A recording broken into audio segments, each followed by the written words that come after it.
Sides. Welcome back to the Fodder and Wackles podcast. How are you feeling, mate? Because I know you haven't been very well. You feeling any better? Or... Yeah, a little bit better today. I just was ill the last 2 days, so I just sat there playing Minecraft for about 9 hours yesterday, and just took a day off, and so so now I'm a bit better. The ultimate remedy. I'm sure, like when I was younger, I had to have Lucozade, but the really like awful Lucozade. Do you know what I mean? Like, I only like the orange Lucozade. It's the only one I've ever really had. yeah, I'm not a massive fan on Lucozade, but there we go. That's what I used to have, and tomato soup, and I hate soup.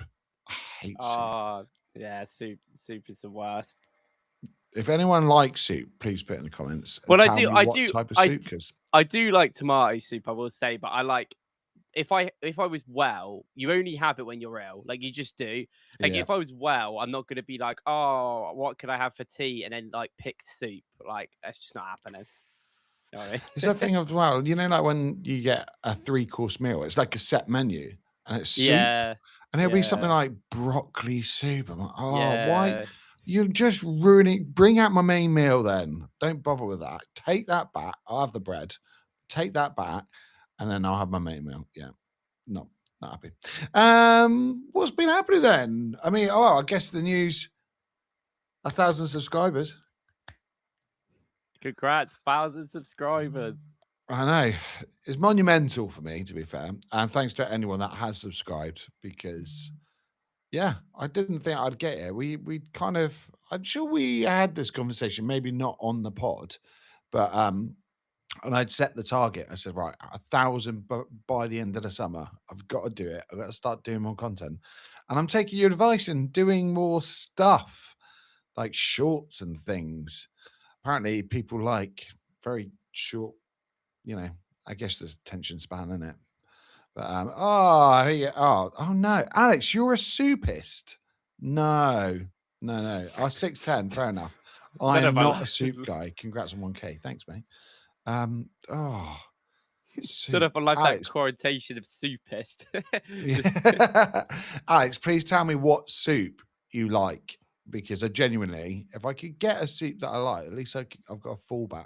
But yeah, like been a weird week as well because obviously no Friday FOKLZ podcast from your illness and me being away on my birthday and stuff. But yeah, how did you feel today? So you've finished playing Minecraft. You've caught most of the game today with Dortmund. Are you worried about the Community Shield and all that stuff? Are you like what are your general thoughts on the Community Shield first? Are you bothered about it? I do agree that if it was just called the English Super Cup, I think it would just have more aura and people genuinely would care about it more.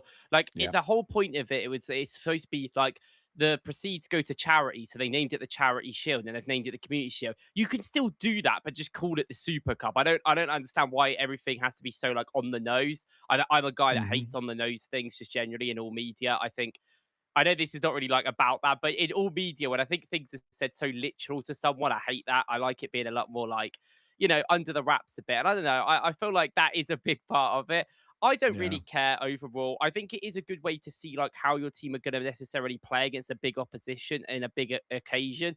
But I don't think coming out of a World Cup year, you're going to see that like very concretely for either Arsenal or City. Like they've got squad situations that they've got to do. Our squad looks like an absolute mess. Players have only just come back like today or tomorrow. Yep. The main players from the World Cup. So it's at a difficult period because it just feels like we're not ready for it. And we probably will lose and people will overreact. And I think it's going to be one of them things where knowing Arsenal's fan base, I just don't think generally it is a net positive to have as a game because everyone will just like, even if we lose and people go, oh, I don't care about it, people will take the performance very seriously, which is fair enough to an extent. And everyone will be, if we don't win, if we lose like 3-0, everyone will be like throwing tables. People will be so upset and angry going into the season where we're already starting to see some of it. And I'm like, we don't need that energy. Yeah, I mean, it links in quite well with this episode being about transfer targets because, I mean, people are already getting frustrated with our attacking line and with problems in defence. I know George was asking me on TDK Plus earlier about my thoughts on Calafiori and Gabriel, but it's it's so difficult, isn't it? That the biggest game is the game actually in the league, but I just want to win everything. Like I want to start off on a high, and I want the fan base to be behind Arsenal and behind the players. And yeah, I don't know. Like, how are you in terms of like because you said the squad is a bit of a mess at the moment. And I know, I mean, geez, mate, for you to get out, by the way, footage of just Solace today and get a short out already is mind blowing. I was like, that is dedication to the game. So well played, you. But like, the midfield is, I would guess, the obvious thing that's a problem. Solace has been good. I think he's been great. I think he's been actually a player of the preseason so far. Dowman has been pretty good. I don't think we can expect too much from him, especially considering his age and experience. Um, but like with the midfield, how would you set up that midfield against City? Would you just go with the exact same as today? Because I presume Arteta will do that, but or do you like throw Bruno in? Like what would you do? I think Bruno has to be considered. Like, I will say, in terms of looking towards that Community Shield game, I think the midfield is a problem. But I would say, as my in terms of my priorities of problems for Arsenal, I actually don't think the midfield's that deep because Mhm. Odegaard's now going to come back into the team. He only played like 10, 15 minutes. Well, I didn't see that. I didn't watch the first half, but like I just know what Odegaard brings into the team compared to some other players. So like Odegaard just being naturally in the team, I think like even like I spoke about him before we started the stream, but Ibrahim has looked really impressive throughout this preseason. I think there is like some levels where he could come on later in games if you need to. At this point, I Mhm. think that's fine.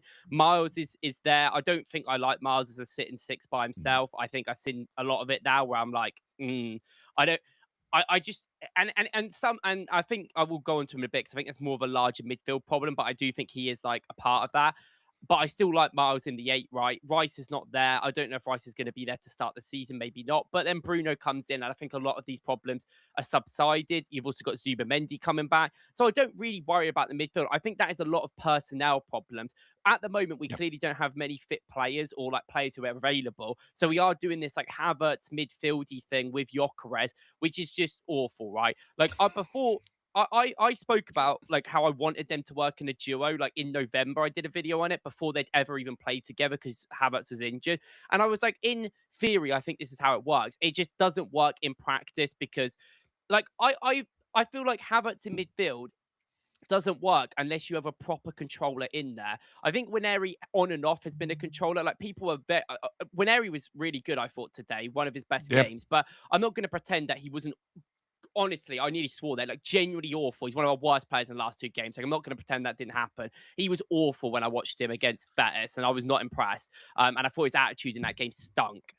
So like I know he can do it, and in this game he was much better, but it's so been up and down with him. I think Miles has been up and down. I don't like the role he's being used in more importantly than the player. Like I think he's still trying.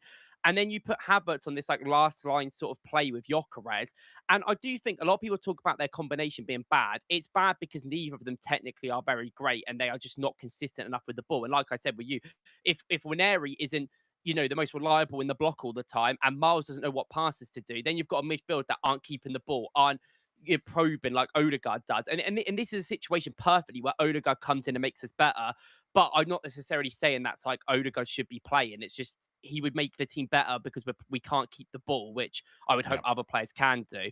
But Havertz and Gyökeres, I think the problem with their connection is a lot of Gyökeres. Like I don't want to talk about Gyökeres a lot because I get shot every time I do it. But I feel like every time, everything I said about Gyökeres, the more games that go on, the more I'll be proven right at the end of the day. Like it's getting worse and worse and worse. And I've given him the benefit of the doubt. I've given him the benefit of the doubt a lot, but his movement is awful. There is multiple times where Havertz does do great passes to him, even if their connection doesn't work. And Havertz is ghosted in midfield because he's trying to play this like ghosting run in the final third rather than like helping us ball progression wise. There's times he's playing out a right wing and cool, that gets down and inside. But then we're asking Miles to put line breaking passes through all the time, which is just not his game. So then there's problems there. I understand that. But Havertz has multiple times should have had assists. He should have had an assist against Real Betis where Gyökeres misses, and by practically a chance that I would count as a natural goal scorer scoring. And then in this game, like the movements that Gyökeres is doing to the back post, obviously that one that everyone's talking about with Havertz putting it, and then Gyökeres jumps back post. That's bad. And there's multiple ones where his movement is awful. Where I'm like, I don't think Havertz is awful, but at least I can see some end product stuff there. And I can't see that with Gyökeres. It's a little bit like, I won't talk about Zolas now, but it's a little bit like with Zolas. Like, he's not amazing all the time, but I think he has some good end product things there. Yeah. And I just find that combination of Havertz and Gyökeres doesn't work. And it makes us play hoofball. It's not very fun to watch. They both just so on different pages. They don't work well together. They're not technically good enough. One of them needs a technical player next to them because they do struggle with technical quality. So yeah, I don't know. For me, you can't play them against Man City, but maybe he does and goes, who cares? Because I don't like. I think in the grand scheme of things, the Coventry game is more important than the City game, and that's kind of what I'm thinking about more. Yeah, I completely agree with that sentiment. It's so difficult, isn't it? I mean, some really good shouts here. Some people are saying about Bruno starting. Some people saying about Zubimendi starting. Like, I think either, if we're really really taking value to the game, either is a better option than Miles at the 6. And then for me, I said it on TDK. I agreed wholeheartedly with James. Actually, I would have Raya back in goal. Right now, I'm actually more confident with Melier than Kepa. I think Melier had some good moments, especially like cross claiming, but right back, Ben White, then centre backs would be Mosquera and Gabriel Calafiori at left back. Then I would probably go with Bruno right now. I think he's going to be the more fresh. Miles at the left 8, Odegaard on the right. And I think actually Odegaard was really good at times today. Really good, especially in transition, releasing the ball early. And then I play Havertz up front, not Gyökeres, because I just looked at Gyökeres and there's moments where he looks sharper in terms of like a competitiveness. Like it's really nice to see him setting himself well and holding off defenders. That part of his game, I was actually quite impressed with at times. But especially that ball from Havertz. Havertz doesn't play it with enough intent, definitely. And I think he takes an extra touch. But Gyökeres makes all the space for himself and just continues to run on the same line, kind of towards the centre spot and then towards the back post. And it's like, just come inside, come into the near post now, and it's a tap in. But it's just so difficult at times with both of them. Like there's so many times that you watch the game and like Solis put a beautiful ball into Havertz, and Havertz doesn't score. And I thought it's a free head. Like you have no option but to be hitting that on target. But unfortunately, I think as time goes on, we're going to be frustrated with them, and they're going to have good points as well. Like Gyökeres with the penalty, if he stands there, I'm pretty sure it's going in. I'm like very confident with him on pens. But that's when you start looking at an Alvarez, and he just gives us something so different. And I think with tonight's show, like I know some people have been saying about different signings here, but the left is so similar because with Martinelli, you've got another player that could come up with a moment of magic, especially in a breakaway or a Champions League, but he is going to frustrate so much. And I think part of the transfer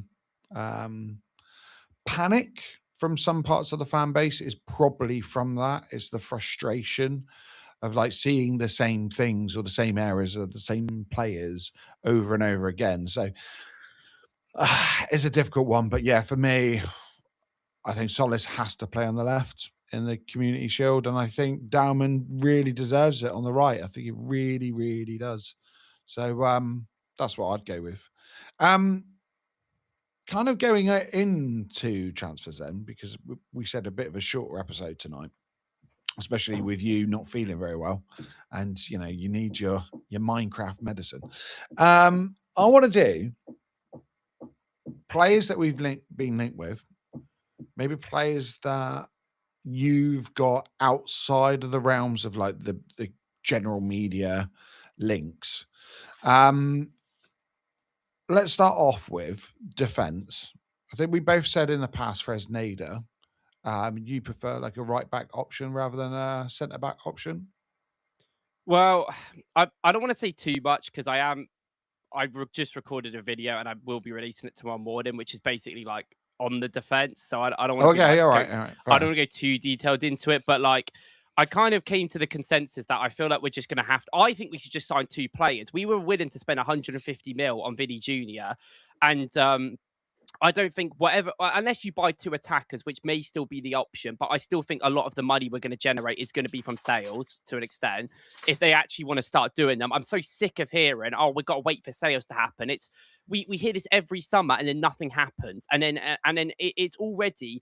The season starts next week, technically in 2 weeks' time. Like if you don't count the Community Shield, and it's like Jesus is still here, Vieira's still here, Nelson's still here, Martinelli's still here. Like when there was potential players we were talking about, oh, is Odegaard going to get sold or is Gyökeres going to get sold? It doesn't even matter. We can't get rid of the fodder yet.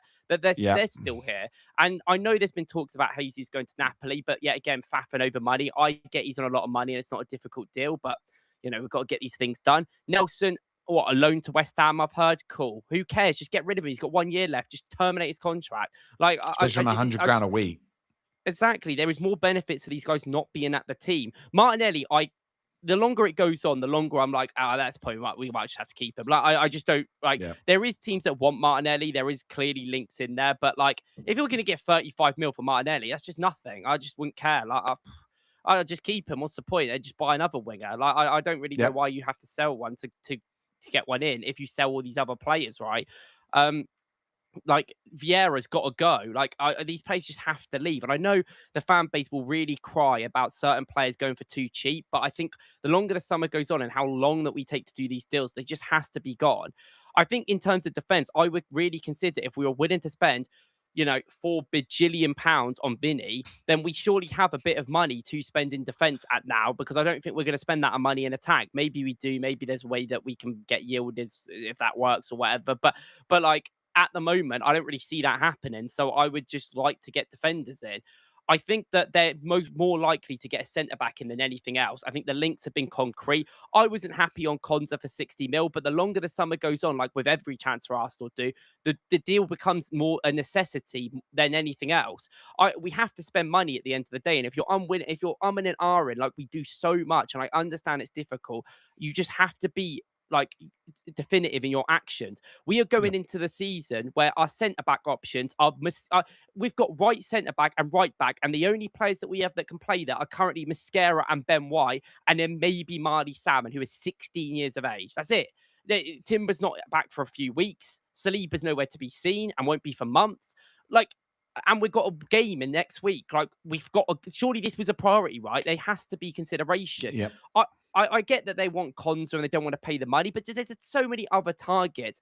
And then I think they're not going to go for a younger option, right? I want like a John Martin would be good, even a Ramon, who I don't think is gettable because I think Como want to keep him, and that would be a lot of money. These guys are about 21 years of age. I don't think Arsenal want to do that because of Mascara and Salmon, who are younger, which is fine. So then they want an older option. So then you're going to have to pay 50, 60 mil for Konza if that's going to happen. And like we've put ourselves yet again, we've pigeonholed ourselves in this situation. We have to do these deals because we have not a lot of time to really do much. We've got difficult games coming up on the horizon straight as the season starts, and we've still got so much dead weight here that we haven't sold. More in the attack, but it's still like the same thing as the team overall, that we kind of have to do these deals. We're going to get to a situation where Ethan Wanyeri might have to be sold for £40 million because we have no other options and we need to make money and to buy players. And this is the thing I hate. I hate when we do stuff like this. I think being slower in the market every summer we have has always been a bad thing. I get why this summer it's a bit different because of the World Cup, but every time we've been quicker. When we bought Rice, Timber, and all that summer, we were quicker. We were much better. Last summer, when we bought players quicker, other than Eze Hincapie, who came in a bit later, we still had a good amount of players coming in. We were a bit quicker in action. This summer, just longing it out, it's just caused us so many issues. And I still think we need an overlapping right back. I think the team's dynamics would be so much better with an overlapping right back consistently in the team. I do think that people wouldn't cry so much about the left wing being so bad, because I think the right back would actually make a lot of that much better. But I don't know what they're going to do. They're probably just going to spend 55 mil on Konza or something, which is fine. At the end of the day, it's fine. We need a player in right now, but I don't know. I think the defense is the biggest worry I have, especially that right hand side, more than anything, even the attack to an extent, because yet again, I do think like a lot of players aren't back yet, which do make our team click in ways that hasn't, especially like the midfield. The midfield's completely Yeah. just got none of our players back, right? So I don't know. The defense is my biggest worry I have. Yeah, I'm in agreement with that in terms of like looking at looking at the right back. Like we've kind of forced this situation upon ourselves to a certain extent. Like the Saliba injury that dates back a long time. Like, do you remember he had the end of a season, off? This is not the first time that Saliba's broken down this way. The same with Timber, um, and with Urine Timber especially, his deputy has been Ben White, another player that cannot stay fit. And then this season we played Ben White until the point where his body broke down again. Well, we had no other option. Then lo and behold, Mosquera has to come in at that position. And I just look at it and think if we could get a body in there, great. But if we could get a specialist as well, it changes the dynamics. But say if you get in, if it's a Konza, if it's a Fresneda, whoever it may be, that will give at least Timber an opportunity to get back to full fitness before he's thrown into the first team. And most likely it's going to be in like a ridiculous competitive game. Do you know what I mean? It's going to be an important game and he's thrown back in, not fully fit. And that's where we find ourselves in trouble, essentially. So, like for me, I think, yeah, like you say, an overlapping right back makes most sense. I think that gives us an opportunity finally to have a a fullback on the outside, and then one of our attackers actually inside towards goal. That would be nice, wouldn't it?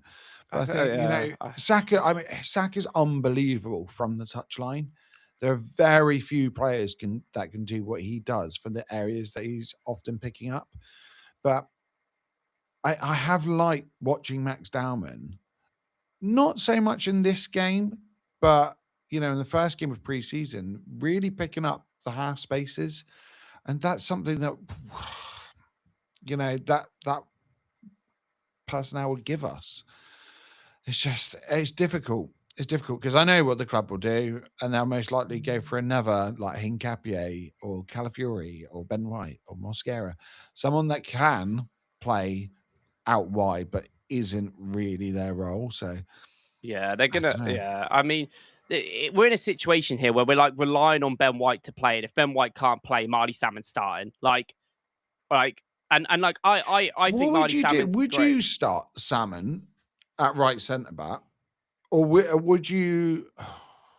Well, possibly right back, or would you go? Do you know what? Just play a left footer at right centre back. I mean, I don't really know. Like, what he will do is he won't start Salmon, right? Like, he's not going to start Salmon in the Mm. Premier League. Like, he's 16. Like, he'll bring him on in right back, and that's what he'll do, and that's how we integrate into the squad slowly. Like, it's just such an Arteta thing to do. He'll probably move everyone in defence a bit over. Like, you'll probably see us use our midfield depth a bit more. Miles probably go back to left back, and then we'll start using like Hincapié and Gabriel centre backs, or Calafiori, Gabriel centre back. Like, I know he doesn't like two left footers or whatever, but he's going to do it. Like, that's just something he will Please no do. Declan Rice at right back. He could put Declan Rice at centre back. To be fair, um, Mm. which I like. Now we've got Bruno is not as bad as an option, but I just don't think Yeah, Declan Rice is going to be back. Like, I don't think he's even going to be there for the first game or whatever. So we just to me, like a centre back or a right back has to come in before the season starts in 2 weeks' time. Has to. Like, I yeah, can't see a world where we go into the like we could have a situation where Ben White picks up an injury in the Community Shield, which is so plausible. And then yeah. we've literally just got Mosquera and Salmon. And I love Salmon. I've been super, super impressed by Salmon over this preseason. But he's just 16, man. And it's just not and then we're just getting to a defense that is weird and we're moving players over and it's all becoming a bit finicky. And I don't even like, funny enough, I don't even like Mosquera and Gabriel playing together. I don't like it. I've been very outspoken about it. I don't like them playing together. I think they're a bad combination. I think they will both cause each other to be a bit worry. They're going to worry, aren't they? They're both going to kick the ball away stupidly. Like I think they're both just going to cause the same problems for each other, and I don't love it. And I don't think they've been particularly great in preseason together either when they've had to play. So I don't think they've ever been good. I remember I've seen people talk about it. I saw like FPL people talking about like get Mascara in, he's going to start. And he probably will start, right? But as someone who watched every Arsenal game 4 times, 5 times last year, I remember vivid moments. I remember the Brentford game on that Thursday night that we played when there was Mascara and Gabriel as 2 our centre backs, and they were awful. And I literally have nightmares of them 2 together because of that game. And maybe that is just a small sample size, but there was so many little things in other games that they just haven't been great in. All of Mascara's best performances, barring like the Liverpool game where he came in on his debut, where I thought he was fantastic, have been mostly with Saliba. He really does struggle a bit more with Gabriel. And this is why when I know a lot of people talk about this, like I know George talks about this a lot about having the left-sided backups aren't as good as the right side, or there's not as many. But I just don't like Mascara to me is a left centre back and a right centre back. Like he can equally play left centre back, and I think the club see that.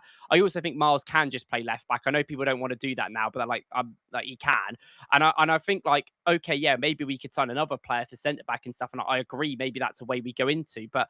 I mean, we need every summer we sign 4 defenders, are we? Like, we need to get to a point where, like, just trust Marley Salmon, I think, at a certain extent in many ways. Marley Salmon can play on the left as well if he has to. He's got great passing range. But I don't know. Like, to me, a centre back has to come in before the season starts, and a right back should come in before the end of the season. But we'll see. I don't know what's going on with Timber. Maybe we just rush him back. I mean, I think Arteta did talk quite confidently about him in the post-match press conference, but I haven't just been not able to sit down trusted. and watch it all. But yeah, I've just not exactly. trusted him because he said weeks away like 5 months ago. I also will say I do think a lot of our defensive issues look worse because Raya's not in goal, and obviously he will be back. And I do think that will help a lot, especially from like individually from defending corners. We will instantly be bad because Raya's back, and we won't have to worry we've about been Melier and horrendous Kepa. this preseason, haven't we? What is It's it? Is almost it like we're not 3 trying. conceded? But it's the way we're conceding. I mean, some of them, like the first one we conceded against Genoa, like Miles kind of gets fouled. He jumps on the floor, and it's a pre-season game. They're not going to give the foul, and then they just score. And I was like, well, okay, I can kind of see why that's it. Yeah. But like, there's loads of weird stuff going on in pre-season. Martinelli scores a perfectly onside goal, and they just disallow it and then blow the full-time whistle.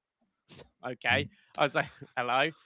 I think that probably changes some people's perspectives on the game as well if it's just a draw. But I think what did we do last year? I think we lost 2 or 3 of our preseason last year. Like it's not the be or end all. And when you look at it, all that, do you know what? I think it is a really big thing for our squad.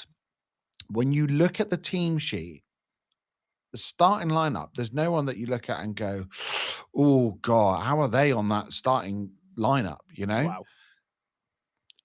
All right. So some of us don't look at it that badly, mate.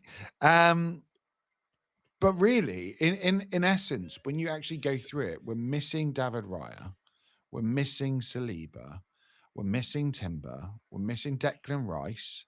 There's no Bruno, there's no Zubimendi, Eze's not back yet, no Saka. Like you start going through the team, you go, God, there are some big names, big personalities. And in terms of like leadership, there's the spine of your team's gone. So I'm not quaking in my boots at the beginning of the season, but we do need to get that part of the game sorted out. If we can get the defense and the midfield kind of sorted, we're fine. The midfield is done already. Bruno coming in sorts everything. That's our problem solved, more or less. Get someone in, like you say, most likely a right centre back, but hopefully a right back.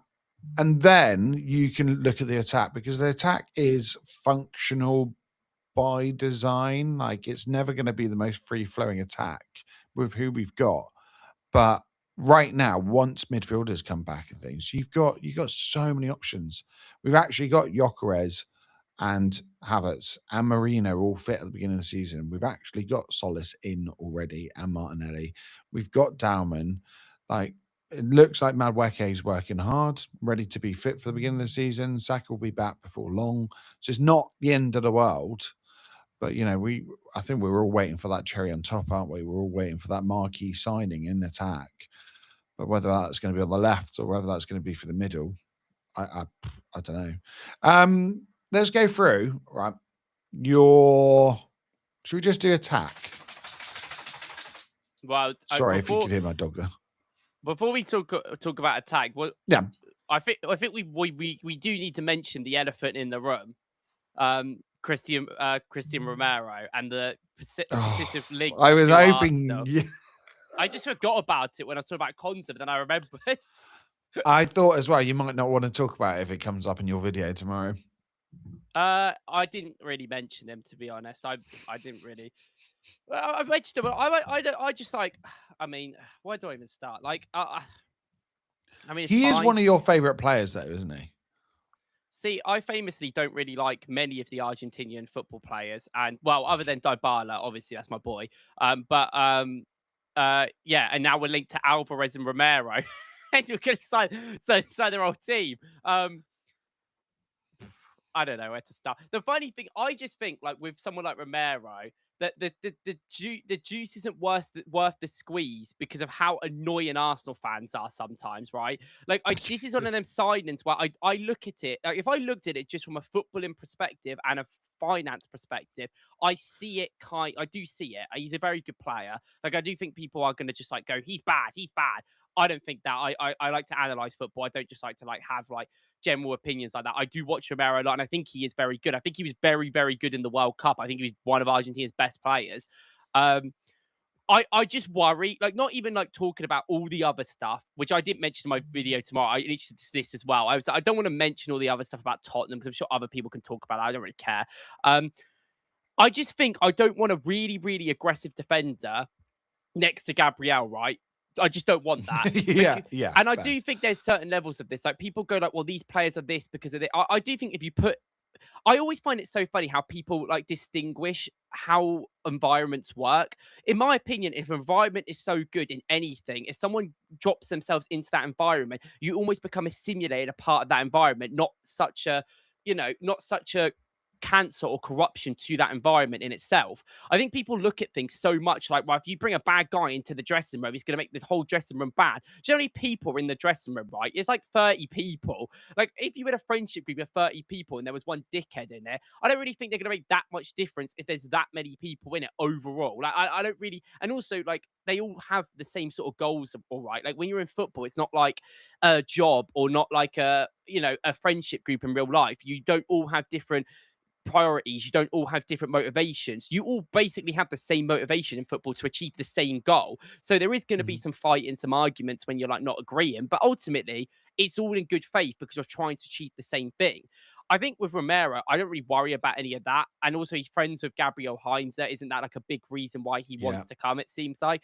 But like I just do worry about him being he's incredible on the ball. And I think there's actually an argument that he could play right back quite well for Arsenal. Don't think he'd do all the overlapping and running that I would necessarily want, but he would definitely be a good deeper passer. And I think he could get up the pitch and cover ground, right? But yeah, he's too aggressive for me next to Gabriel. But like I said, the longer the summer goes on, I don't think we can be picky. I get to this point every summer where I talk about players and I'm like, oh, just do like if he's 40 million pounds, we're gonna have to do it. We've got no other options because it takes so long. And I will say 40 million pounds or whatever the 45 mil for. I don't think Tottenham will want to sell him to Arsenal anyway. But if that is the reported fee that he's going to go to like Atletico for, 45 mil for Romero is like insanely cheap. That's less than they Yeah, to be bought him fair. for. Like for the market, 60 mil for Konza, 45 mil for Romero. I think Romero is a better player, but like, yeah, I don't know. Obviously that's me just talking about it without all the whole Tottenham thing, but I just don't really care about all that as much as everyone else does. Yeah, I mean, I've seen the whole Sol Campbell thing, but the fact of the matter is, like, Sol Campbell was a legit world class centre back at the time. Like, he really, really was. But I don't think Romero is that. And that's not me throwing shade at him because he plays for Spurs and everything. I just don't think he is elite. And it kind of comes onto this like, so is Jimbo has put from a football perspective, Romero's decent. From a temperament, history, and attitude perspective, no.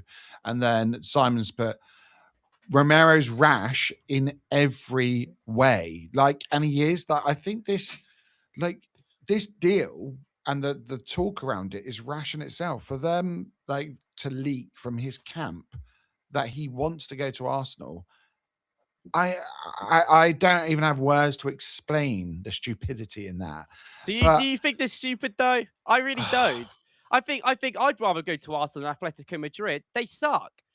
And well, like yeah, yeah, but people are gonna go, yeah, but he's Tottenham captain. He's Argentinian. I don't think he cares. Like I think I mean, yeah, fair. I understand the whole point of people want people to represent their club who genuinely feel like they care for it. But I always say this: footballers only care about something if they get something back. And like I agree on the rash point. I do think he is genuinely rash, like as a player, as he's aggressive. But how much is that as a player is he rash, or is that the environment, right? Tottenham, all of their players come off quite rash, and also they haven't been great. You take Jed Spence or Pedro Porro away from the Tottenham system, they both were fantastic in this World Cup, like incredible, like Mhm. but some of the best fullbacks in the world, right?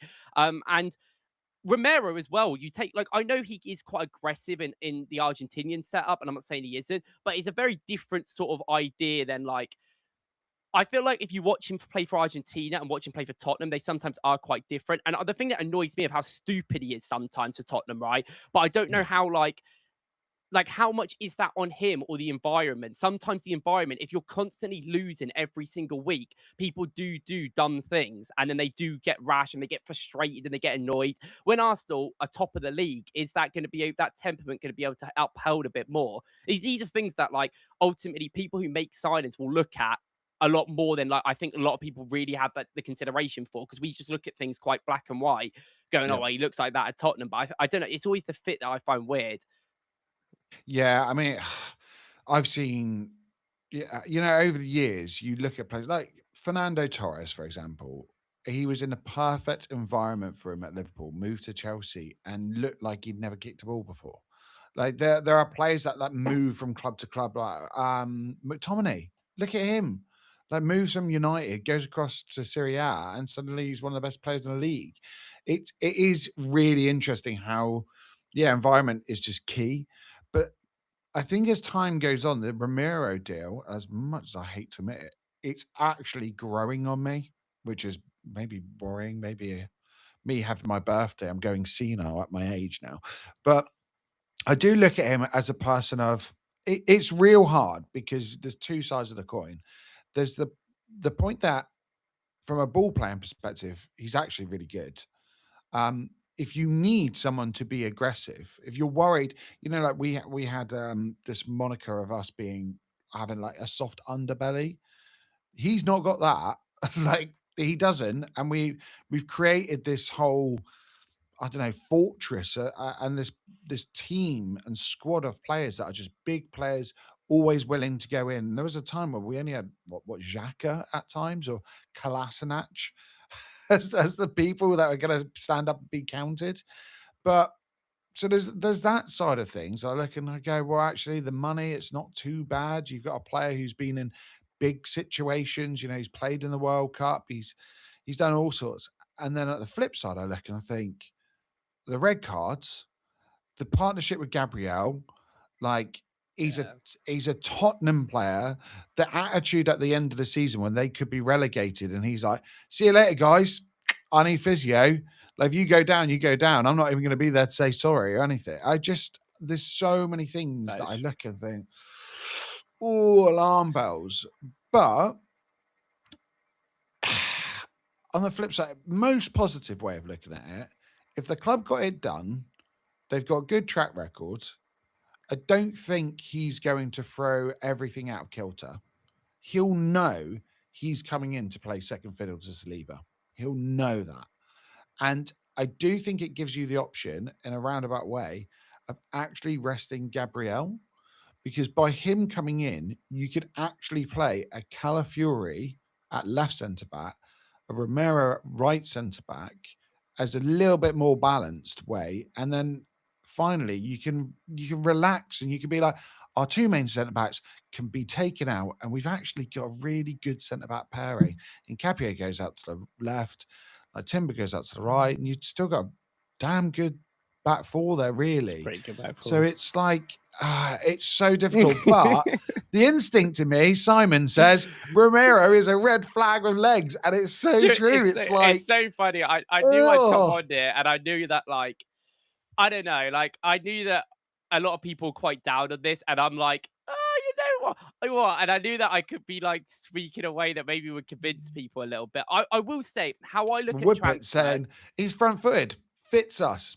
Let's do it, right, boys? We're all we're The all thing on is, the Romero train. I think this signing, I just don't think Tottenham will ever like sanction it, but maybe they can push it through. But depending on the money, right? Like if this is a cheaper deal than Konza, I think it's a better deal overall. But I do agree with some of the points made. Like it isn't perfect. But what I will say is I look at transfers in comparison to other players that we can buy rather than just looking at the player itself. And I think you Yeah, have to looking in at the this market. market rather than And if you looking. look at the Yeah, market, if I'm thinking, oh, I don't want to pay 60 mil for 28-year-old Konza or like or like all the other problems with other players that we're talking about, oh, it's going to cost 70 mil to get this youngster in who a lot of Arsenal fans aren't going to necessarily trust to play. Is Arteta going to trust to play, start every game, who's never played in England before? These are things where I'm looking at where I'm going, there is not really that many centre backs in this time at the market that we've pushed ourselves into getting. And he is, for the price reported, is actually one of the better ones. Now, I yeah. do say the transfer would be hilarious. I would laugh if it happened. I would genuinely find it so funny. It would just be so Oh, the funny to me. media team could have a field day. And I do want to say on the rash bit, Bruno Guimaraes is incredibly rash, like very Mhm. rash, very, very rash. But people don't really care because one, he's a clear improvement in certain ways that we need, like passing and certain like individual ways, I think. You could argue his mentality is better than Romero because that whole mention you know the whole physio thing, a whole Argentina thing is a fair point. Is that just a Tottenham thing because Tottenham were crap and he basically didn't care as much? This is something I Mhm. always consider, or is it just generally um because he's a dickhead?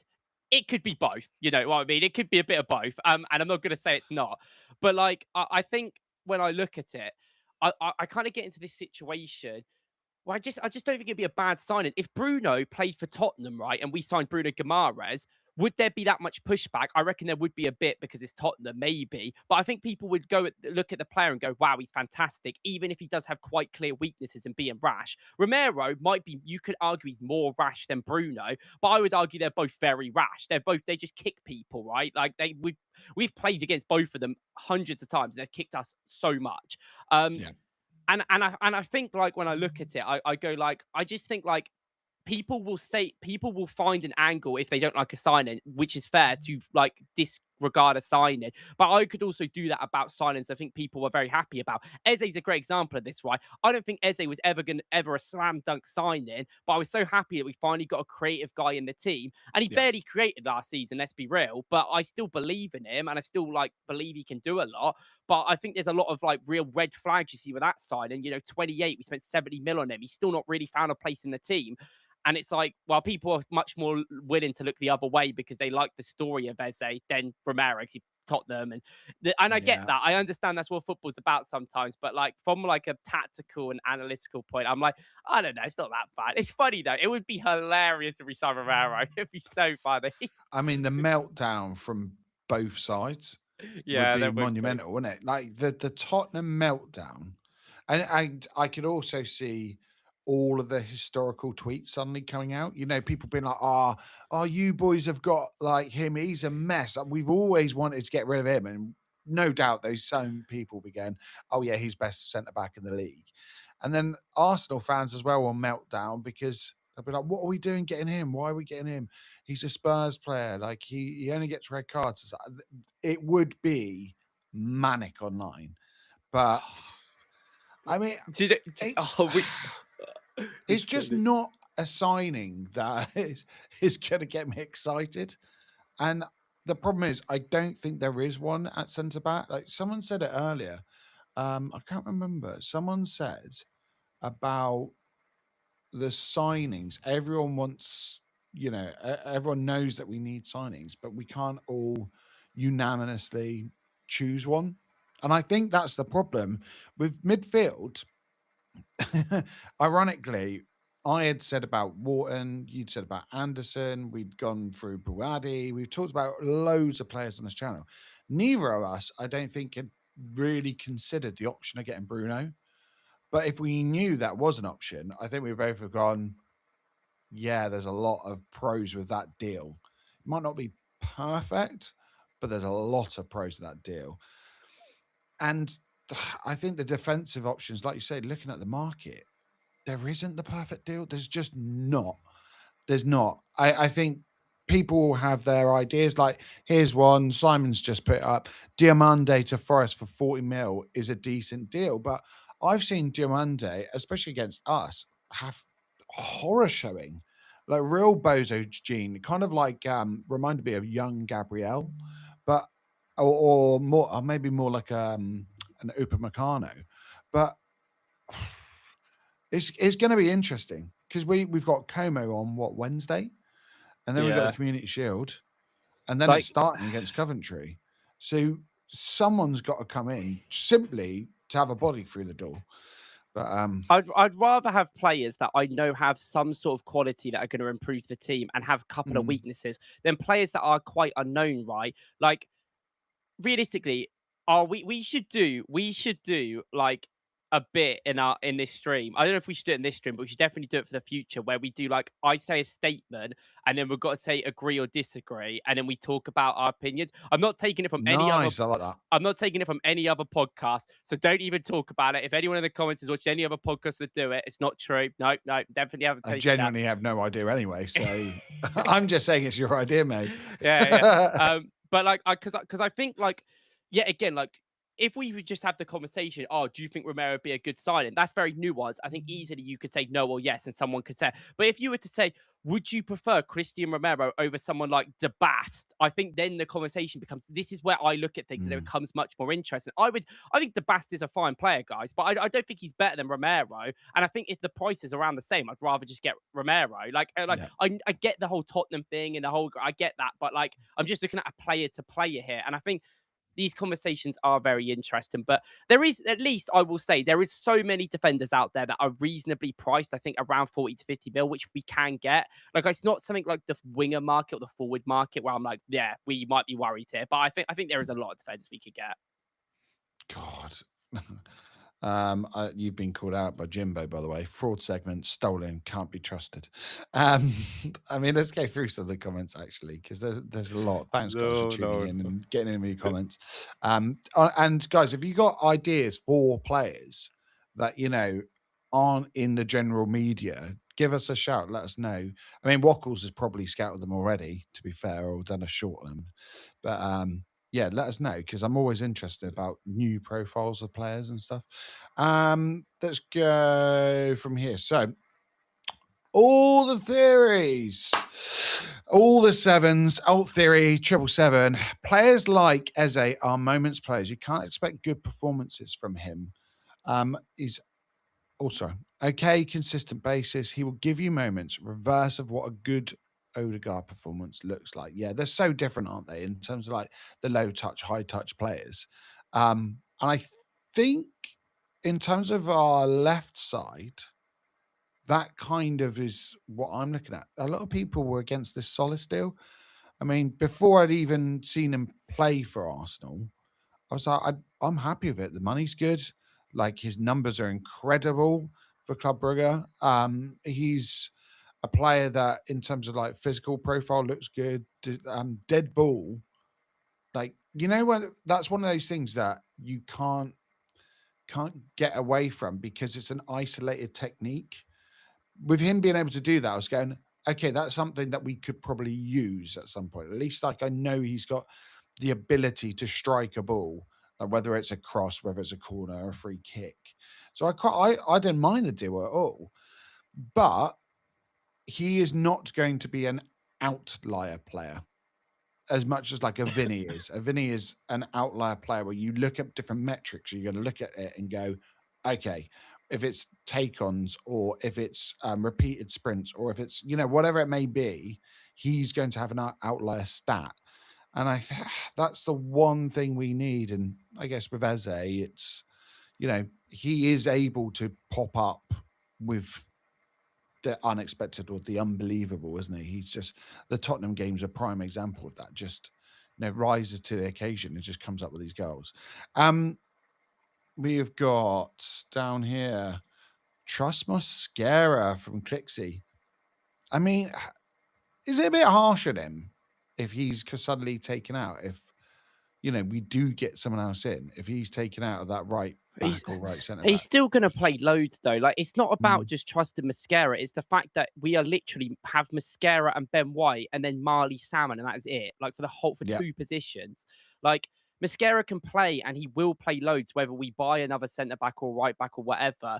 Um, and that's fine. But I just don't want one Mascara to start 7, 8 games in a row next to Gabriel, and two, just to basically we're talking about running Mascara into the ground now because we've got no players in. We've been through this. We need to just have a nice little balance of players to come in. I would rather Mascara learn under players. I think his improvement happens when Saliba's there more than not. But it's not even about that. Like, you can just play him for, like, I genuinely don't even know if Ben White's going to be fit for like 3 games. And then what are we going to do? Like, Marley Salmon right back, Mascara centre back. No, yeah. what he'll do is he'll move the centre backs across and he'll do something like funky with Hincapie and stuff. But oh my god, like yeah, just buy a centre back. And Mascara will play. Will play. I'm not saying he won't. Yeah, yeah, fairs. I mean, it's Jimbo saying Vinny was a unanimous. Eze felt that way too. Yeah, and I think for different reasons though.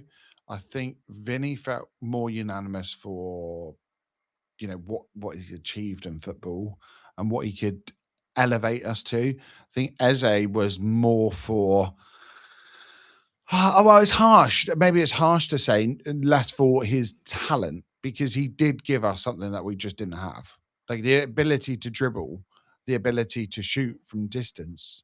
That's the one thing I think Eze came with. But this guy who'd been at Hell End, wanted to come back to the club, had been in the Premier League with Crystal Palace and helped them achieve a trophy. Like, I think there was a little bit of a difference. I don't think everyone was unanimous in going, well, Eze's taking the 10 spot, or Eze's definitely going to left wing, or Eze's definitely going to go in the left 8 so Rice can go at 6. Like, I think there was a little bit more discussion about that. Whereas Vinny was, well, left wings, that's on toast. That's him. He's going to be the left winger. So maybe that's the difference there. Aliua. I've got to do it every time. Romero for 40 million is so worth it. I don't care about history. This might be one for you, mate. Doesn't that Roman play for Como? Is that Yeah, Ramon. Yeah, he. oh, Yeah, I mean he's because very he was good. at Oh, okay. Madrid Oh yeah, before? yeah. Well, he's one of the. Yeah. It's stupid. I think they've got a buyback clause in it. They're doing it Nico again. Paz. Yeah, but like I don't know if he's back. Oh yeah, it's a good point actually. We'll get to watch him against Como. Incredible ball playing Mhm. defender that is like massive. He is like 6'5" and wins every header. His like heading stats are unbelievable. He just wins everything. He does kind of need to take a couple of steps. Okay, we're getting too nerdy here, but but it's just a podcast. But like but when Chelsea were linked to him, I actually was like, wow, that'd be a great signing for Chelsea. But Mm. apparently he's like not gettable. Apparently he's like Como, like he's untouchable. Go away. They just got Champo. So, he is incredible. But yeah, again, it's like I love these sort of profiles. I really like John Martin as well from Oh Sociedad. yeah.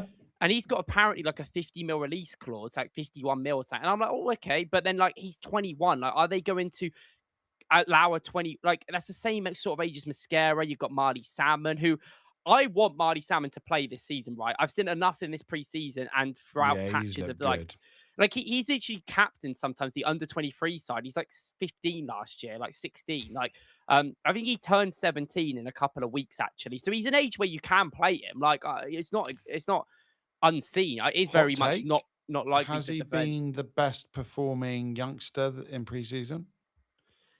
But for me, it's between him and Ibrahim. I think Ibrahim has been really, really good. Like, I'm very, very impressed. But the problem Oh, is they have played a lot less minutes than someone like yeah. Max. Max naturally has played a lot of minutes. I don't know if Max and Zolis are a great partnership as a wing partnership. I don't Mm, know. Like, I feel like we're kind of getting into a bit of the Saka Trossard thing where they're both a bit ball to feety. yeah. A bit too much. Solis can run in behind. I mean, Max can as well, but he's not because he just like dictates the ball. But they're both two players that like having a lot of touches on the ball in the final third. You've seen that quite a lot. Don't know if I love that to start the season, but I mean, is that better than probably playing Madueke? Yeah, probably. Yeah, but I thought it was interesting with Max today, like being at times really close to the touchline, and Solis coming inside, especially when in the first half when Kai was just basically joining as a strike partnership in a like a 4-4-2. But and yeah, Christos Solis was coming inside. I thought, oh, that's interesting. At least there's like different dynamics. I found like last season it was just we knew where everyone was going to be, but yeah, I think yeah, going back to Marley there, I think he's been incredible. Like the recovery run today for Grassi, that tackle was unreal. Like and some of the passing he had, like his passing range is actually really good. Are you right there? What just happened there? You went completely cross-eyed then. Is that like a fly or something? There was like a hair in my face or something. I don't know. It's because my fan's on. It was like blowing in my face. So Sorry, that completely threw me. Right, let's go back to the comments then. Whippet. So Bruno plays like Roy Keane, lawnmower with boots on. I might steal that. Casey, I'll go back for Romero any day. Whippet. I feel the same. It's imperfect situation, but I like the player's profile.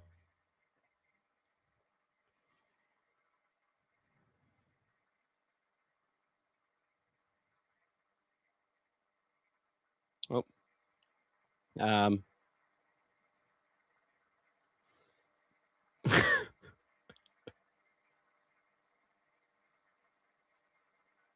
Oh, he has frozen. Right. Okay, guys, it is just me. Sorry, I didn't know. What I feel like we're gonna oh, I feel like we're gonna get like a middle range defender, right? I don't mind us spending 30 mil on a defender, 40 mil on something like if like okay, let's just use the Bass as example, right? The Bass doesn't really fit us, but let's use him as example because that could happen. If we get the Bastard, that's fine. Okay, whatever. It's all right. But like I still would want a right back, but then we can't get Fresneda as well. We're just buying the whole sporting team. I don't know if that's a good idea, but I do want Fresneda personally. I want an attacker in right back. I don't know what's going on with the Reed deal. Like he was supposed to go to was it Forest, and then that's kind of not happened, and then like that could still be a thing. Um, there is other right backs. I genuinely think there's a lot of good fullbacks and centre backs you can get, and I think we're pretty good at recruiting in that aspect. So I think that we should try. Um, I guess it just still depends on the whole like what forwards are we going to sign because at the end of the day, I have no idea what forwards we're going to get. I think Alvarez is a guy that we're going to be trying to get a lot. I don't know what the price of that's going to be. I don't know whether Gyökeres is involved in that deal. And then I think we're in a situation where are they going to try and just push for Yildiz, pay over the odds for Yildiz, 120 mil just to get him in? I mean, I wouldn't hate that if that was to happen, but like then it leaves you in a situation where you can kind of only get one defender and it has to be for cheap amount. But also we've got to talk about sales, right? Like a lot of this is sales dependence. So if sales don't happen anytime soon, we're going to be in this situation. I already spoke about it, but yeah, I just can't believe that I'm watching Fabio Vieira, Gabriel Jesus to an extent, but I'm not that surprised. Reece Nelson just play at our club in these friendlies. They're coming on, they're playing considerable minutes. And I get that's because a lot of players aren't there yet. So we have to play them. But oh my God, I'm looking at them and I'm going, I prefer O'Neill. I prefer um, Theo Julian. I prefer Ibrahim, sorry. I prefer Salmon. I prefer what did I say, O'Neill? I just prefer all these youngsters that come on and look so good. Al Copley's another one, but obviously, unfortunately, he tore his ACL. So yeah, I don't know. It's a situation where I just wish these youngsters were playing more and more and giving more of an opportunity. Because I think like Ibrahim is a great example. It's right. Like I wanted to start against Coma. We won't because we're playing the full team, getting him. I get that. But he looks so good off the bench. I've been so impressed by him. So impressed. He does give me a little bit of number 6 vibes, but in terms of like how he like his first touch is always so like in front of him so he can get away. I like that. But I don't know, man. I think he's been a very impressive player so far. I don't know where Forder is, by the way. It is just me. I have spoken for a bit. So yeah, sorry guys for this. This is what happens when you live in the middle of nowhere, I think. Oh, he's come back as I was chatting. I am so done with my PC. How's your Honestly. PC? Yeah, it's happened on the last like 3 streams now. It's driving me nuts. So, if anyone's got 32 gigs of RAM that they want to send across to me, Oh DDR4, yeah, it's like feel free. 25 grand nowadays for RAM. You know, I know. I'm at 16 gigs and it's still, I'm pretty sure it's the RAM. There's something going on where the memory is just, yeah. But there we go. That's me talking about PC too much. Continue, mate, as you were. I just spoke about defenders for ages, and then I spoke about sales again. Uh, I spoke about you've got a Ibrahim. hang up about the sales at the moment, have you? That's just pissing me off. I can't lie. I'm so annoyed. I'm so annoyed that I wake up and I could go and look at our training photos and videos with a great smile and gleam on my face, and then I see Fabio Vieira, Gabriel Jesus, Reece Nelson, and I'm like, oh my god. And like people like Martinelli, who I think should be sold. I don't even have that sort of. I don't even look at him it disgracefully. I look at him and go, well, you know, I get it. At least he can kick a ball, like to an extent. Like some of these players just can't. Well, like when Reece Nelson does something good as well, it's like, how can I even be excited? You do this every preseason. Just get him gone. Like, he's got 1 year left on his deal. I just look at it and I just get so upset because I'm just like, I understand, and I always keep saying why are these guys still here. It's a kind of like hypothetical things. I understand why these guys are here. I've had so many responses when I hear because we can't sell. I understand that of anyone. I know why they're still here, but like, I don't want them to be here anymore. I didn't want Jesus to be here last summer. I wanted him sold I then. know. It's like they're just hangers on, aren't they? Just can't get rid of them. Doesn't matter what we do, we just can't lose them.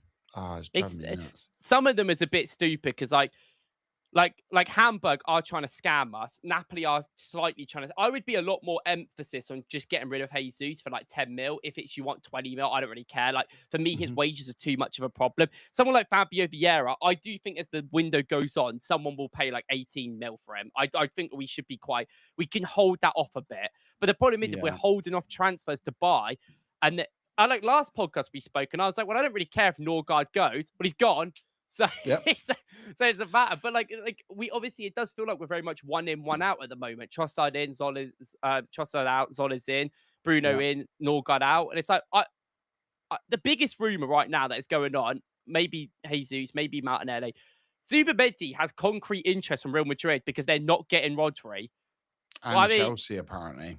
Yeah, I'm not that worried about Chelsea because I think like they would pay us so much money to get him, and then I'd be like, fine. And then I mean, I've seen was it 70 or 75, I think, the figure. Is that enough? Yes. Probably not. I don't think I don't think is. so. I think we're in no dire need of selling him. So I think if someone comes in, you just go, all right, we want 90, 100. I would say 90 million euros is like an absolutely cheap, fair point to go for. Like, what's like 83 mil? Like, I think that's fine. Like, I think, like, because also it's he solves a lot of Madrid's problems. Yeah, teams use us all the time for our desperation of like, oh, they need this player. Well, they need them. I don't know about Chelsea as much. I mean, it all depends on, I guess, Enzo as well, right? In this situation, I guess it's like all can join together.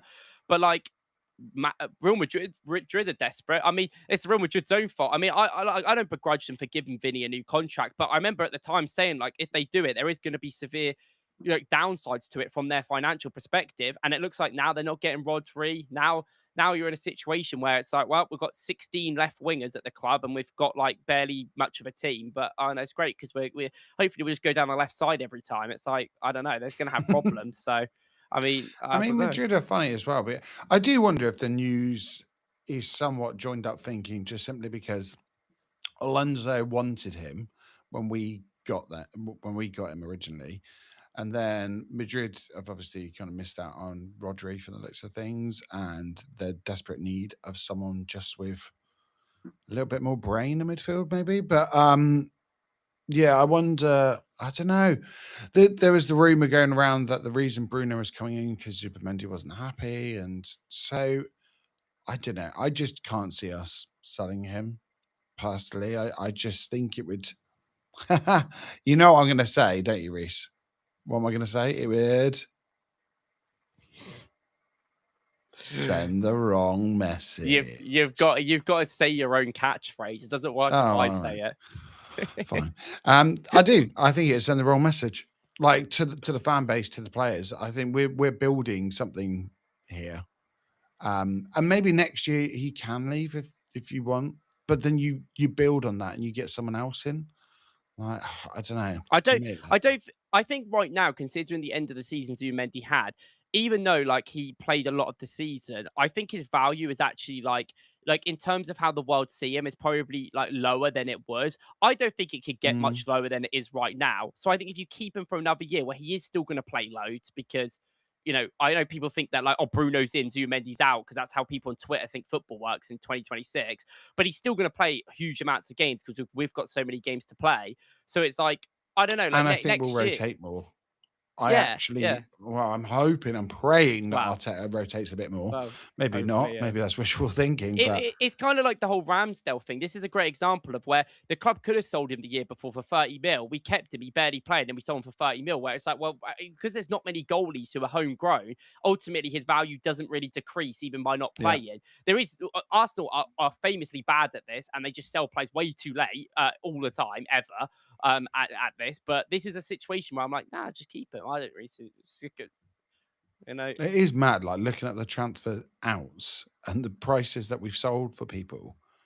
Like I think in our top 10, maybe Anelka's still in that, which is, Yeah, I mean, I mean, that's a great flabbergasting. example. Our top 10 list this summer might be Balogun's sell-on clause. Yeah. Like, it is mad, isn't it? But there we go. Sorry, guys. I'm looking. If you're wondering why I'm looking down, I'm having to look at my mobile for the comments and stuff because since I've left the stream very rudely and come back in, it's not working up on my PC. But let's quickly go through a couple. Whippet saying their Champions League rival, I'd want over 100 for Zubi. Gunnar 1973 is saying Tonali went for 100 mil. Zubi is better than That's him, true. or at least worth the same. Josh Miller, I don't want to sell Madrid Zubi if that frees up United to get Tchouameni. I mean, fair enough. I can understand that to a certain extent. And then, unless Zubi is homesick and begging to leave, and even then, I'd want a Tonali price. Like I think everyone's, which is nice, isn't it? Nice that we're in a position where we're not saying about certain players, oh yeah, just get rid of him so I will many say times. that I will say, like, sometimes I understand the market is crazy, but I feel like people use the what is the saying? Like people a great example is right, like people are talking about like superhero fatigue, and then this Spider-Man movie they think is going to be the third highest grossing movie in the world. But it's not that's the exception to the rule, not the rule, like not the common of Yeah. the rule, right? And I think, by the way, Tottenham overspent for every player they got this summer because they had to, because they're crap, so no one wanted to go there. Tonali and De Zerbi like each other because they both support Brescia, but okay. Um, but like I think Tottenham overpaid for Tonali. I don't think that teams. Oh, yeah. I know that we could go, oh yeah, but you I don't know. I just don't think we would do that. I think that's such a like Aston Villa club size thing to do. I feel like if he really wanted to go, we'd just be like, yeah, all right. The I guess the example is the Bruno deal because a lot of people were going, no way they're getting him for that cheap. Yeah, Oh, yeah. we've gone and done And it. it's like that isn't really cheap for the someone who's his age, right? But because of Yeah. like people are looking at like Tonali and stuff, it is cheap. It's like 25 mil cheaper than Tonali. But I think Tonali was a huge overpay. And apparently he was our number one target going into the summer, which I think is absolutely insane. They just wanted someone that could run around. Okay, cool. Like, wow, okay. But like, yeah, they didn't want to. They wanted to pay. Apparently, Arsenal wanted to pay upwards of 60 mil. Yeah, I think that is about how much I think. Maybe 70 because of how you got to consider how much Newcastle paid for him. But yeah, I wouldn't. 100 mil is just Mm. crazy for him. I think. In terms of left wing market, because earlier, so, I mean, Aliua has just put, would like Wackle's thoughts on a Yildiz question. I'm pretty sure earlier I saw, is Yildiz really 100 mil player? Oh, here we go. Is Yildiz £100 million talent? And is he really much better than Eze off the left? He grew up as a 10 and isn't an out and out winger. Like for me, I well, and this is a problem because the market is just I can't predict it at the moment, especially with like people like Barcola being 120, 130, 140, people are saying. it kind of puts everything out of kilter. But for me, in a normal stable market, I would be going 60 to 70 mil on him. But for you, is he top tier? How much would you spend? And is he the right fit? I mean, it depends who you ask really about like where his necessarily comparisons are consistently with everyone. But he's certainly on the same talent level as someone like Bradley Barcola, who is apparently going for 130, 120 mil. So I mean, yeah, like in my opinion, clearly is a 100 mil talent just based on that emphasis. And it's not Mhm. just obviously Barcola, it's Rodgers went for 170 mil. I would say, I mean, he's a better winger than Rodgers, even if he isn't an actual winger. He's more of an attacking midfielder guy. Um, I just think it depends what you really want from your team, right? I think Yildiz is a is a kind of similar profile to Martinelli, kind of, but he is much better on the ball, like much better on the ball. And I do think he is much more impactful in the game. Like I think he's better at So actually. I was about to say that's not hard. Yeah, it's not hard, like, necessarily. But I feel like Martinelli sometimes, especially in this preseason, you see him take up like really interesting positions, like in certain areas where I'm like, they're clearly trying to do a much more with his role, but I don't know if he's the guy for that role. And it's quite clear that with his minutes in preseason, I know he's just come back, but like Yeah. Gabriel's played way more than him, and Gabriel played way more than him in the World Cup. So it's like maybe I think that Martinelli, there's an extent of trying to get Zolis into the team, but I also think like Martinelli is probably going to be sold, or the rumors are that he's up for sale. So I think a lot of the things I see with him, I see like, oh, Yildiz could do that. I don't. Yildiz is maybe a better winger than Eze. It's really hard to know because yet again, like people know, Yildiz isn't a guy that does a lot of his work on the outside, which has been a big Yeah. reason why I've been like, oh, I don't necessarily love that for Arsenal because I want that in their profile. But other than someone like Vinny, who's basically a do it all winger because he's that good, Arsenal haven't been linked to out and out wingers, really. Like maybe Barcola to an extent, but that never really seemed like it was going anywhere, and we never really pushed it, to be fair. It seems like there was a report a couple of weeks ago that Arsenal were looking for players that can play on the inside in this half channel space. You spoke about it earlier with Zoles, but we've been doing it on both sides a lot more. Like there's been Mm. it definitely helps when Havertz plays because especially on this right side, you can move Havertz to right wing, like I mentioned before, and move Downman inside. But there has Yep. been moments where Downman's been inside and Zoles has been inside, and I think we have to do that right in order to get these guys to work better, especially Zoles, but also two, just to like better dynamics for the wing. But that is somewhere like Yildiz would be good in. The problem is with Yildiz, he's small. He's not like small, but he's not like insanely strong. I worry a little bit about like how good is he in these tight areas. If you are a player that likes coming inside a lot, then you're gonna have to be aware that there's gonna be four players around you sometimes in that half space. How good is he in the moments? He's brilliant in space. He's brilliant from out the edge of the box, like much better than Martinelli from anywhere that's not like 6 yards away. Like he genuinely is like a really good shooter, cutting inside onto Yeah. his right foot. And that is one of his best powers. And I do think, yeah, again, he gives me a lot of the Arsenal MO because he is quite versatile. Like he can play in the middle. He can also pick the ball up on the right. Like I want our wingers to switch a bit. And I don't think Zoles is amazing at playing on the right, but he can play in the half space sometimes. And we actually saw that for the penalty that got given today. He was in the half space in that area Mhm. and he picks the ball up and wins the pen. And I think Arsenal want to do that a bit more. And I think Yildiz can do that. I think Saka can do that well. I think Dalman is amazing at dribbling, so I don't think that's too bad for him. So I do think there is some ways it works. But again, you compare it to the market, and I'm like, what other elite superstar wingers who are a very young age, who I think have the potential to really maybe not right now be Arsenal star player, but in the future.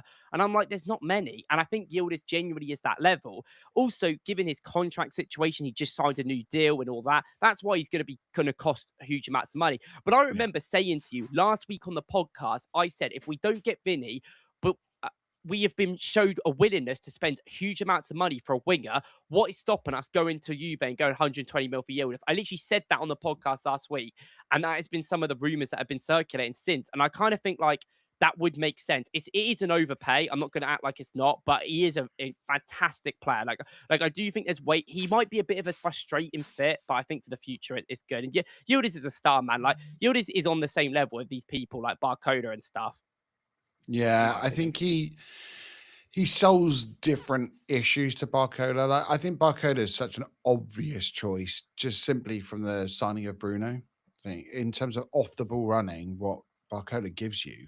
is second to none, pretty much. Like, who else can do that?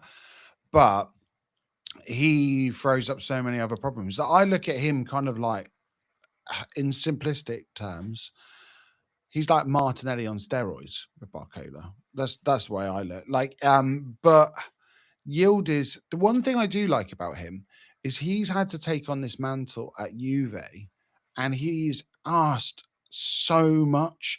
They ask him to do so much, and at times it was just give the ball to him, get us out of a hole.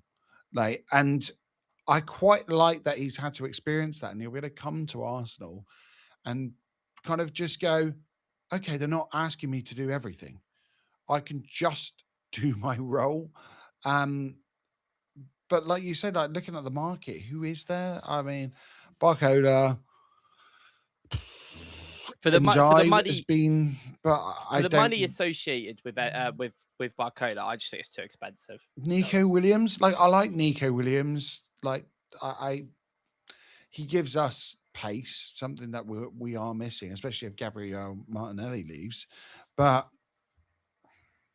there's other problems with Nico Williams, and Nico Williams is the best fit because I do worry, like with Yildiz quickly, like I do worry that he is a little similar to Zoles. I think they're both players that want to have a Mhm. lot of the ball and dictate. And it's like, it depends what people really expect from the second winger, left winger for Arsenal. Because I don't know if a runner in behind naturally always works. I think Yildiz can do a lot of that work, but I I still don't think think he's we a guy get that, the opportunities to even use that. That's the other yeah, thing. exactly. And it's like, and then it's like with Yildiz as well, he is playing in the Serie A, right? The Serie A is old man unk league. They run at the pace of like, I don't know, a snail. Everyone's like really slow, and the pace of the league is really really slow, I don't and like the that fact that might you be. used "unk" as a slander there. I Um, know. I just meant like it's just slow and old. Like there could be positive lights to that. It's not always a negative connotation. depends But on the like context.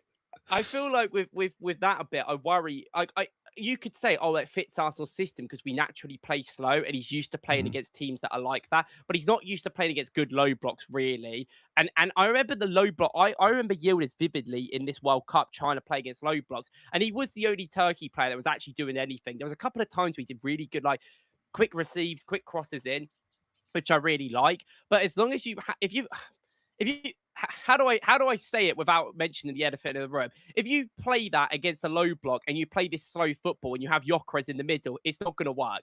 Like, and I don't even know if it works with Havertz in the middle really, because like we mentioned, Havertz sometimes, especially in the air, he can win headers, but he doesn't always like. He's just not always got the power and the direction on the headers to do anything with them. So it's like, is that a point, right? To me, Alvarez has to come in. I think Alvarez should be our number one target this Yeah. summer. I don't care what people say. I don't care whether it's. I don't want to talk about the whole if it's with Gyökeres or not, but I think Alvarez has to come in because at least the technical quality of the forward line improves. I think then you can move to a 4-4-2, right? And then you can put Eze out on the left, and it's easier. You could arguably keep Martinelli, like you said with Njai. I've seen so many people say this, so I don't want to piggyback on it, but I do agree that like everything you want from a giant left wing, you get with Eze. Same, they're very similar players, right? I Yeah. like Njai. I've gone on about how much I like Njai. I've always said I don't like him for Arsenal. I've always said I just don't find that fit very, very smart. And I just think, like, yeah, just play Eze there. Just figure things out. Bring in someone like that. I don't know. Just Alvarez to me should be signed more than anyone. Yeah. I think he's the obvious choice, and maybe the obvious is the best choice. Like, and there will be people that say, but why one or the other? And granted, like I would love the club to go, do you know what? We've gone out and got, say, Nico Williams and Alvarez. Amazing. What a window that would be, especially if we get through a defender and you look and you suddenly go, well, actually, we've got a defender in, we've got Bruno in, we've got Nico Williams, we've got Alvarez. But I just can't see the club doing that. I'll be honest, I can't. And right now, the way I look at it, I think Gabriel Martinelli is most likely to leave.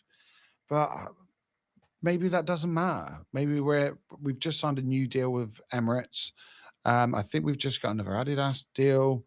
Like we've had our highest turnover. So why can't the club go and get two different players in attack? And to be honest, looking today, especially at the second Dortmund goal, that told me a lot of what we're missing. I was like, oh, so, and I think Yildiz and Alvarez are both players that could give you that. Nico Williams a little bit less. He's not that type of player, but I think, yeah, I think they're going to try and sign two forwards, right? Like that's I been the hope so. links. The links have been that we want a left-sided attacker and a versatile attacker, which brackets means Alvarez because I don't know who else is versatile. But like to me, if you said to me out of any left winger on the market that is like half like seemingly available. Like we don't know, and they probably aren't available, but not like people like with Vinny, like who've just signed a new contract, who's Yeah. obviously not coming in. I would pick Nico Williams over anyone else. I just would. I think I'd pick him over Yildiz personally, just for our fit. I just think he fits our team better. But doesn't mean he's a How better much do you player. reckon we could get him for?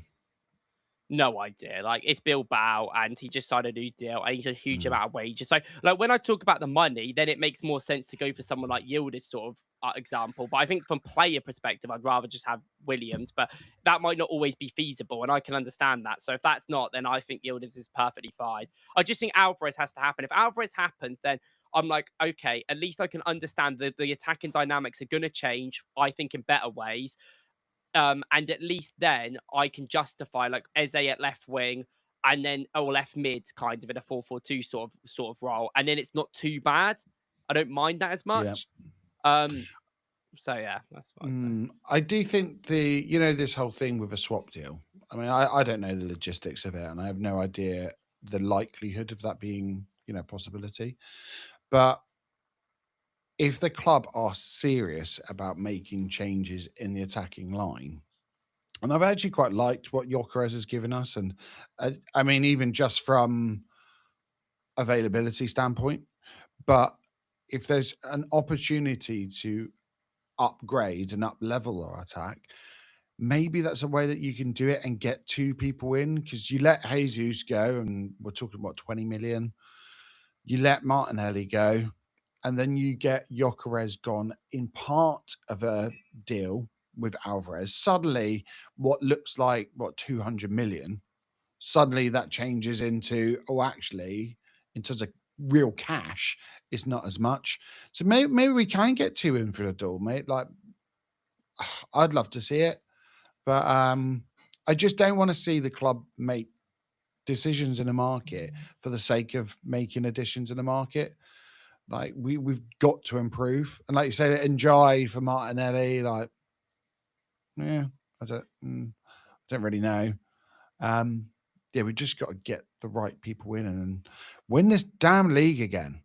Because I'm not just one and done. I want us to win the league again. I want us to challenge the Champions League, and I want us to win like 4 out of 5 now. Like, just go and dominate.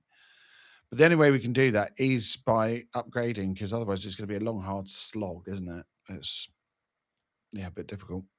Mate, thanks for joining me on a Sunday. I'm losing track of the days. Is it Sunday, guys? Tell me in the comments if it's Sunday. Yeah. So Sunday.